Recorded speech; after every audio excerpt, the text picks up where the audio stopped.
Guys, welcome to It's Programmer. This is Aman Gaikwad in front of you. Guys, I am bachelor student in computer science.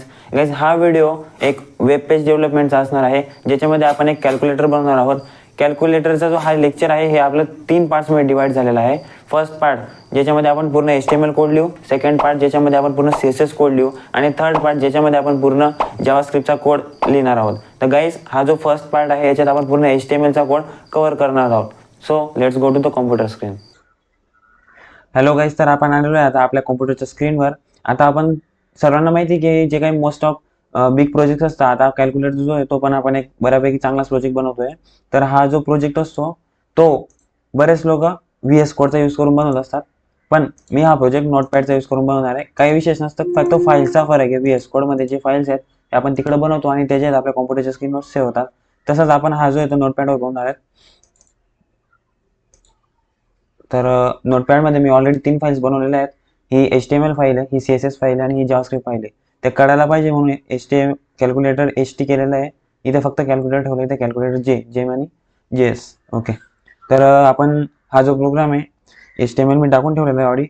तुम्हाला सर्वांना माहिती आहे की आपण जेव्हा कॅल्क्युलेटर बनवत असतो तर कॅल्क्युलेटरमध्ये आपल्याला काही स्पेसिफिक गोष्टी त्या म्हणजे बटन्स असतात. 1 2 3 to 9 पर्यंत बटन्स असतील. त्यानंतर ऑपरेटर असतील, प्लस मायनस मल्टिप्लाय डिवाइड हे जे ऑपरेटर ते पण यूज करायला लागतील. त्यानंतर इक्वल टूचा साईन असेल आणि एक ऑल क्लिअरचा एक साईन असेल. म्हणजे आपल्याला लगभग 10-12 बटनची आवश्यकता आहे. तर ते आपण सर्वात आधी बनवून घेऊया. तर तुम्हाला बेसिक स्ट्रक्चर माहितीच आहे. HTML नंतर हेड घेऊया आपण.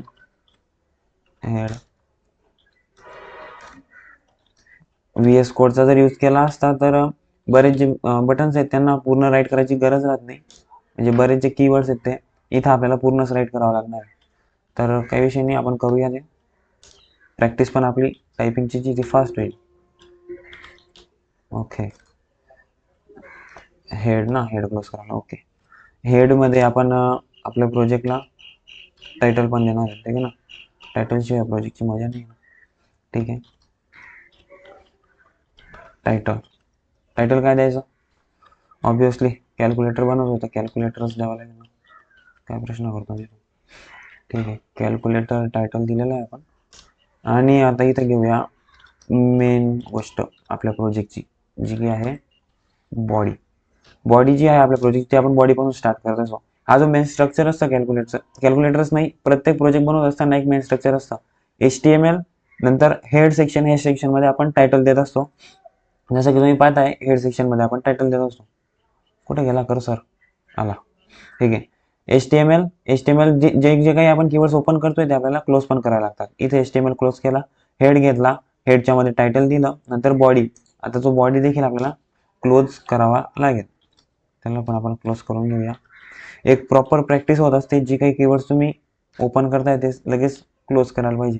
आता मी कीवर्ड्स म्हणतोय यांना, ठीक आहे. यांना इथं कीवर्ड्स म्हणत नसतील, पण प्रत्येक एक लँग्वेज असते जिला ऑलरेडी कंपायलरला नोन असतात बाकी वर्ड्स. ते हे जे वर्ड्स ते ऑलरेडी कंपायलरला नोन आहे, तर आपण यांना कीवर्ड्स म्हणू शकतो आपल्या भाषेत. काही विषय नाही, ठीक आहे. तर बॉडीमध्ये आपण सर्वात आधी काय करायचं आहे, आपल्याला एक डिव बनवून घेऊया, ठीक आहे ना. डिव बनवूया. डिव जर बनवला आणि डिव मध्येच आपल्याला काय बनवायचं, एक इनपुट टाईप. कारण की जे काही रिझल्ट आहे आपला ते कुठेतरी डिस्प्ले व्हायला पाहिजे ना. तुम्ही Amazon वगैरेची साईट जर पाहिली असेल तर तिथे इनपुट टाईप असतात जिथे आपण सर्च करत असतो, ठीक आहे ना. इनपुट, त्याला टाईप काय असेल? टाईप जो तो टेक्स्टच असेल, म्हणून आपण त्याच्यामध्ये टेक्स्ट लिहून घेऊया. आणि जो प्लेस होल्डर आहे, आता प्लेस होल्डर आपण कायसाठी यूज करतो? तुम्ही जर HTML CSS चं पूर्ण लेक्चर जर सीन केले असतील, ऑलरेडी आपल्या कॉलेज सारखे चॅनल्सने अपलोड केलेले आहे. मी पण अपलोड करणार आहे, पण अजूनपर्यंत केलेलं नाही आहे. तर तुम्ही जर ते पूर्ण लेक्चर्स पाहिले असतील तर तुम्हाला मी काय लिहितोय आता ते बऱ्यापैकी कळेल, ठीक आहे. मी हा व्हिडिओ अशा याच्याने बनवतोय की तुम्ही हे सर्व जे लेक्चर्स आहेत ते ऑलरेडी अटेंड केलेले आहेत, पण अटेंड केलेल्या विद्यार्थ्यांना काहीतरी प्रोजेक्ट्स शिकायला भेटावे म्हणून हा व्हिडिओ आहे आपला. इथं टॅब देऊन घेऊया म्हणजे जो समजायला सोपं पडेल, ठीक आहे. इनपुट टाईम घेतला आपण. आता आपल्याला बटन्स बनवायचे आहेत. फर्स्ट रो मध्ये आपले बटन असतील. टॉपला तर आपण ऑलवेज एक AC असतो स्टार्टिंगला, नाही का. हां, मग बटन AC कॅपिटल में घेऊ आपण, याला दिसायला भारी वाटेल. ठीक आहे.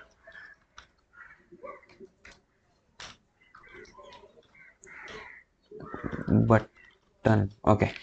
AC बटन झालं. नंतर आपण घेऊया, कोणतं बटन घ्यायचं? 9 नंबर घ्यायचा का की डिलीट घेऊया? Delete button.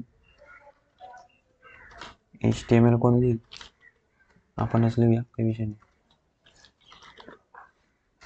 अरे यार काय झालं काय? Button, okay. बटन इतकी बकवास टायपिंग करेल तर कसं होईल बा. ठीक आहे. बटन नंतर घेऊया आपण परत एक बटन. त्याच्यामध्ये आपण डिवाइडचं साईन घेऊया. डिवाइड.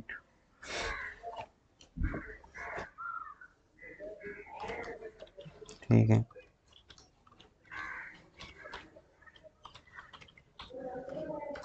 बॉटम नाही रे, बटन रे. ठीक आहे. हे 3 बटन आपण बनवले. याच्यामधून आता मी एक घेते, कंट्रोल करून ठेवलं.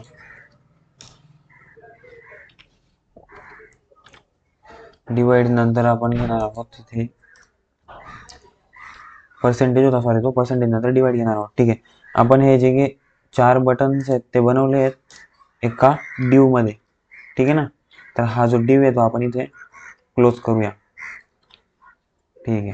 आता हे जे काही आहे हे सर्व रन होत आहे का ते पण आपल्याला चेक करावं लागेल. 2 मिनिटासाठी याला मिनिमाइज करूया आणि आपण ते HTML फाईल रन करून पाहूया. हे होते का रन पाहूया. अरे यार ते आपण सेव्ह नाही केलं ना. ठीक आहे. एक लक्षात ठेवा, जेव्हा पण तुम्ही काही लिहित असतात त्याला कंट्रोल S हे प्रेस करून सेव्ह करत राहा, जेणेकरून जे काही तुम्ही लिहिताय ते लगेच अपडेट होईल. आता रिफ्रेश जर केलं तर आलं. ठीक आहे. आपण काय प्लेस होल्डर बनवला, AC बटन बनवला, डिलीट बटन, पर्सेंटेज आणि मायनस. हे आपण एक डिव आहे बनवून म्हणते एक साईडला येऊन गेला. ठीक आहे ना. आता आपण सेकंड डिव घेऊया आणि त्याच्यामध्ये नेक्स्ट बटन्स बनवूया. एक डिव घेतला, त्याच्यामध्ये परत 4 बटन्स बनवूया. त्यासाठी लिहायचं काम नाही आपण आता control V tab, control V tab, control V tab, control V. Yes. Programmer is nothing but the human who does copy and paste only. Yes. Simple work असतं आपला. त्यानंतर आता आपण वरती 4 बटन बनवले फर्स्ट रो मध्ये. सेकंड रो मध्ये आपण 7, 8, 9 अशा नंबरचे बटन घेऊया. ठीक आहे. इथे आपण 7, अरे यार इथे 8 आणि त्यानंतर इथे 9. बरोबर आहे ना. मागे पुढे का वाटतंय मग.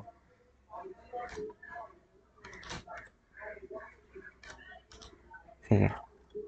ओके. आता एका लाईनीत आलं. 7, 8, 9 आणि पुढचं बटन असेल आपलं मल्टिप्लायचं ऑपरेटर. ठीक आहे ना. मल्टिप्लायचं ऑपरेटरसाठी आपल्याला Shift 3 करावं लागेल. ठीक आहे. अरे हॅशटॅग नाही रे बाबा. Multiply Shift 8. चार्जिंग संपली की काय? Okay, let's do. काही विषय नाही. ठीक आहे. त्यानंतर हा डिव पण आपण इथे क्लोज करूया. ओके. आता हे सर्व सेव्ह झालं का ते पण आपण चेक करणार आहोत. त्यासाठी परत जावं लागेल क्रोममध्ये, रिफ्रेश. यस. 4 बटन्स परत क्लिअर झाले. ठीक आहे. आपण याला मिनिमाइज न करता एका कोपऱ्याला ठेवूया म्हणजे आपल्याला लाईव्ह बघता येईल. Okay, let's go. त्यानंतर आता परत एक डिव बनवूया. आता इथे परत 4 बटन्स. आता जे पुढचं बटन असणार आहे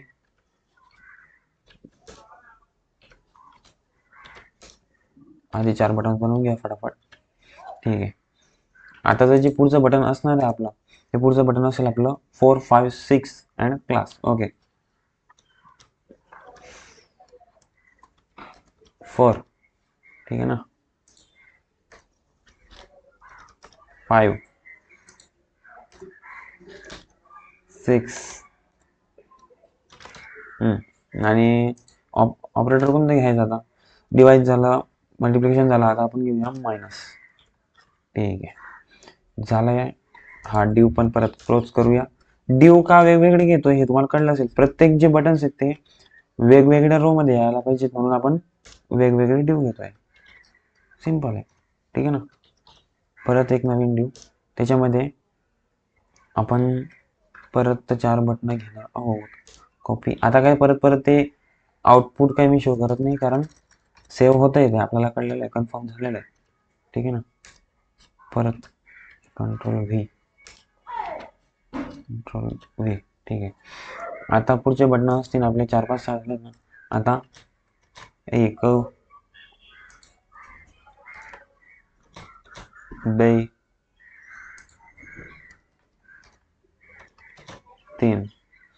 3 बटन झाले. आणि ऑपरेटर कोणता राहिलाय का आपला, मग ऍडिशन, ज्याच्यासाठी आपण कॅल्क्युलेटर यूज करतो मोस्ट ऑफ. ओके, 4 बटन्स परत क्रिएट झालेले आहेत. आपला जो ड्यू आहे तो परत क्लोज करायचा वेळ आलेला आहे. तर सेव्ह नाही रे, ड्यू, जय शिवशंभो, ड्यू. ओके, ड्यू झालेला आहे. आणि परत जे लास्टला जी जास्त गरज पडते ते म्हणजे 0, ते पण ऍड करायला लागते. एक परत ड्यू बनवूया आणि परत कॉपी पेस्टचा जॉब चालू करूया. Okay, tab, control V, tab, control V, tab, control V, tab, control V. Okay, nice bro. Due close झालाय, ठीक आहे. आता इथे आपण बटन्स जे आहेत ते घेऊया. 00, 0, पॉइंट्स, अरिथमेटिक ऑपरेशनसाठी पॉइंट पण घेऊन घेऊया. आणि त्यानंतर little but sweet is equal to the sign घेऊया. आणि बस, मग झालं आपल्याला काम. आता आपण तुम्ही पाहताय इतके जे बटन्स आहेत ते ऑलरेडी क्रिएट केलेले आहेत. तर हे तिकडे सेव्ह झाले की नाही झाले ते चेक करून घेऊया एकदा. रिफ्रेश झाले. तर मित्रो, HTML चे ऍक्च्युअल वर कसं ढाचा बनवणार, तो आपण ढाचा जो आहे तो बनवलेला आहे, ठीक आहे ना. ढाचा म्हणजेच माहिती तुम्हाला, हिंदीमध्ये बोलतो मी बऱ्याच वर्ष, ठीक आहे. ढाचा बनलेला आहे आपला. आता आपण याला डिझाईन करूया मस्तपैकी. प्रत्येक गोष्टीला वेगवेगळे कलर्स वगैरे अप्लाय करूया आणि आपलं जे काही कॅल्क्युलेटर आहे ते तयार करूया, ठीक आहे ना.